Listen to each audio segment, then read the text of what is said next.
buenos días, bienvenidos. Vamos a hablar verdaderamente del buen vivir, vamos a hablar de la importancia de la fisioterapia, del movimiento, de recuperar, alguna situación de dolor que puedas haber padecido, o por la vida mismo, o por alguna lesión, o porque uno se cae, o porque la vida te pasa. La licenciada Sandra Fugazot nos acompaña esta mañana, es licenciada en fisioterapia. ¿Cómo estás, Sandra? Hola, buenos días. Hablemos de la importancia de la fisioterapia. ¿Qué es? ¿Qué es lo que hacen ustedes? Lo importante de esto, yo creo, es partir de la base de que todo esto que hablamos de los tratamientos osteoarticulares tienen que ver con que siempre hay un equipo atrás y un equipo que está como con foco en el paciente. Y que cuando uno empieza con la parte del tratamiento y de la rehabilitación, va como pasando distintas etapas, ¿no? Primero está como el tratamiento lesional, que es fundamental, porque de alguna manera en ese tratamiento lo que nosotros tenemos que hacer es tener el mejor diagnóstico, el más preciso, porque lo importante es llegar a la lesión, y si uno no tiene un diagnóstico preciso no llega a la lesión. Para eso hay técnicas especiales y métodos para saber dónde uno está. Utilizar técnicas de prueba de eficacia, y eso tiene que ver un poco con lo que me decías recién, porque ¿qué pasa? Si yo tengo técnicas de prueba de eficacia, sé cuánto más o menos me va a llevar a rehabilitar determinado tratamiento, determinada lesión, y puedo estar sabiendo, el fisioterapeuta, con ese camino que voy cursando día a día, en qué estoy. Si eso va bien, si no va tan bien. Además, muchas veces vamos de repente al gimnasio y decimos, bueno, voy a fortalecer el cuádriceps porque tengo problemas en la rodilla. Pero, ¿cómo lo haces? ¿Lo haces de manera adecuada? ¿Le pones el peso adecuado? Eso es todo un know-how muy especial que a veces los profesores de educación física no lo tienen porque no es su especialidad. Entonces, más aún cuando hay un dolor, el poder ejecutar bien los movimientos me parece que es clave. Y eso es lo que ustedes enseñan a hacer, ¿no? Sin duda. Y en eso de ejecutar bien, tiene como primera premisa, que en eso la premisa fundamental de los que estamos en el área de la salud es no generar lesión. O sea, porque uno con el afán de decir voy por más, claro, puedo de alguna manera estar provocando cosas que no quiero. Entonces, claro, lo importante es que la intensidad de lo que uno haga, la postura, la palanca de movimiento, el ritmo, la cantidad de repeticiones. Y muchas veces, mira, la gente piensa, bueno, me voy a hacer fisioterapia y me va a doler. A veces uno piensa, si me duele, me cura. ¿Eso es real? Hay como distintas cosas. Depende de en qué es lo que uno está diciendo. Hay técnicas que de golpe pueden provocar dolor y de alguna manera eso los pacientes que me conocen saben que se los digo permanentemente, es que si nos está doliendo, quizás es porque estamos llegando a la lesión, ¿no? Si estamos seguros de que estamos en el lugar donde está la lesión, de alguna manera el dolor para nosotros es una alarma de decir, síntoma. Vamos por el camino, porque eso si es un disco en la columna se tiene que mover, son zonas sensibles, eso va a doler.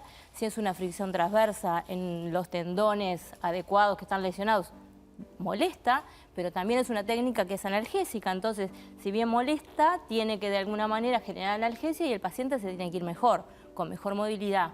Puede quedar esa molestia como de machucón o de alguna cosita de haber estado trabajando, pero tiene que generar analgesia. Y también el paciente tiene deberes, porque además de ir a ejercitar contigo de repente en ese proceso de rehabilitación, con encuentros para ir avanzando, deberes de aprender desde lo postural, desde higienes especiales de columna o de tipos de ejercicios que tiene que hacer. Y me gustaría hablar de lo que se llaman ejercicios proprioceptivos, que a veces la gente dice, ¿qué dijiste? Bueno, yo tuve una lesión en un tobillo, que además me lo traté con ustedes, y estoy haciendo eso y aprendí, y entonces me siento mucho más fuerte, porque vamos a explicar de qué se trata. Exacto. Eso que vos decís está muy bueno porque muchas veces es lo que hace que nos volvamos a lesionar o que es muy común que el paciente te diga, como te pasaba a ti, que hace muchos años estás de alguna manera con esa lesión que se repite.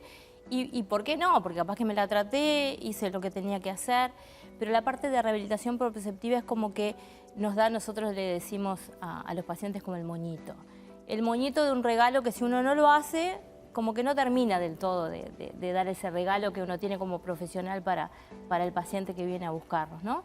Y entonces la rehabilitación proprioceptiva es como, si bien nosotros con el coach lo tenemos muy internalizado el tema de la comunicación verbal, no verbal y de conectar con nuestro paciente, Esto tiene que ver con la comunicación que hay con el cerebro con cada uno Claro. de los lugares donde se lesiona. Es como que la neurona motora le manda la información y bueno, si vos te estiraste el ligamento y te quedó... Exacto. Es como que hay, como si fuera a larga distancia, como un delay. Entonces, Es- a mí me pasaba con el tobillo que pisaba cualquier cosa torcida y ya enseguida me lo lesionaba. Y Exacto. eso lo que te genera es una inseguridad al caminar, por Exacto. ejemplo, o al hacer un ejercicio, ¿no? Un deporte.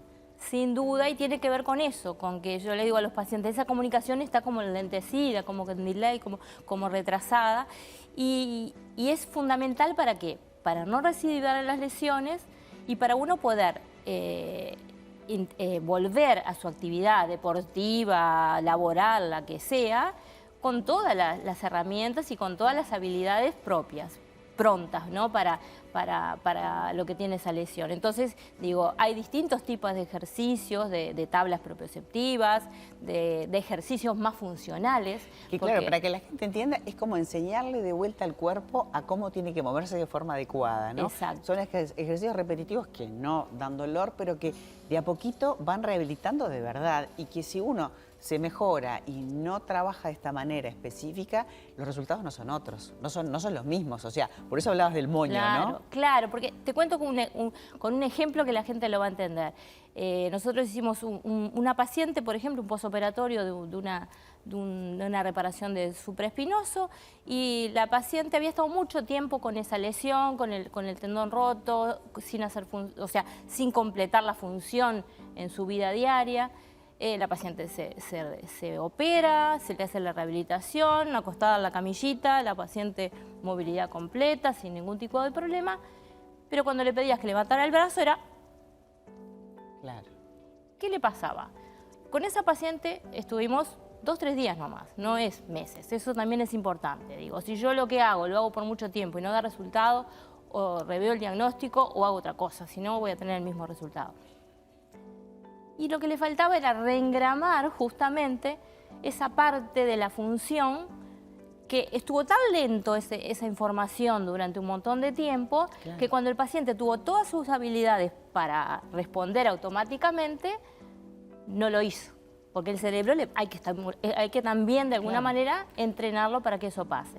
Entonces fueron 2 o 3 días de trabajar desde lo básico, de cómo era el movimiento, cómo lo tenía que hacer, buscamos posturas que fueran facilitadas para que los músculos trabajen con otra liviandad y puedan, le bajamos la intensidad para que lo pueda hacer y para que el cerebro entienda Pero qué te es das lo que cuenta estamos que haciendo. con ese ajuste la persona recuperó los movimientos, que es lo que ustedes buscan, ¿no? Es una rehabilitación para insertarte en la vida, porque Exacto. necesitas mover los brazos y mover tu cuerpo y ser autónomo, básicamente, que es lo que uno desea. Por eso nos encantó invitarla a Sandra, que también es coautora del libro Dolor Lumbar, Lumbar. que bueno, que tiene relativamente poco tiempo y que está buenísimo porque hay mucha información del sufrimiento de la columna, también con casos de pacientes y cosas que te pueden pasar a vos mismo, ¿no?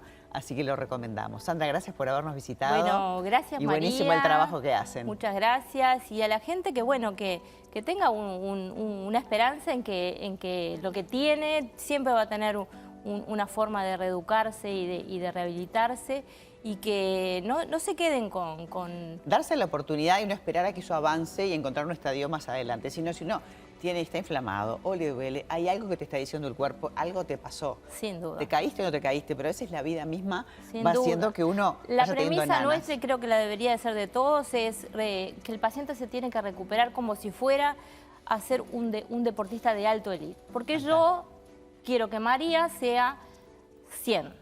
Claro. Si en el camino no puedo, pero mi estímulo como profesional Claro, el objetivo. de la salud, el objetivo es llegar a ese 100%. O sea Perfecto. que en eso fundamental, a doña María que está en la casa, tiene que llegar acá arriba porque va a poner su frasquito de azúcar. Por supuesto. Que después vamos a también algún día hablar de la higiene del hombro, cómo Me usar el encanta, hombro me para encanta. no lesionarlo. Buenísimo, Sandra, muchísimas gracias. A ti. Ustedes están tanto en el centro de Tres Cruces como en Solimar como en también, Solimar, en la sí. costa, para la gente que no tiene ganas de moverse. Exacto, y que está en la playa, no tiene excusa de que está de vacaciones. Totalmente, ¿no? Y aparte esto hay que ejercitarlo para estar bien para la vida. Sin Sandra, duda. muchas gracias, un Gracias placer. a ti, María. Nosotros seguimos con más Buen Vivir, pero será mañana, a la mañana, como siempre, los esperamos. Chao.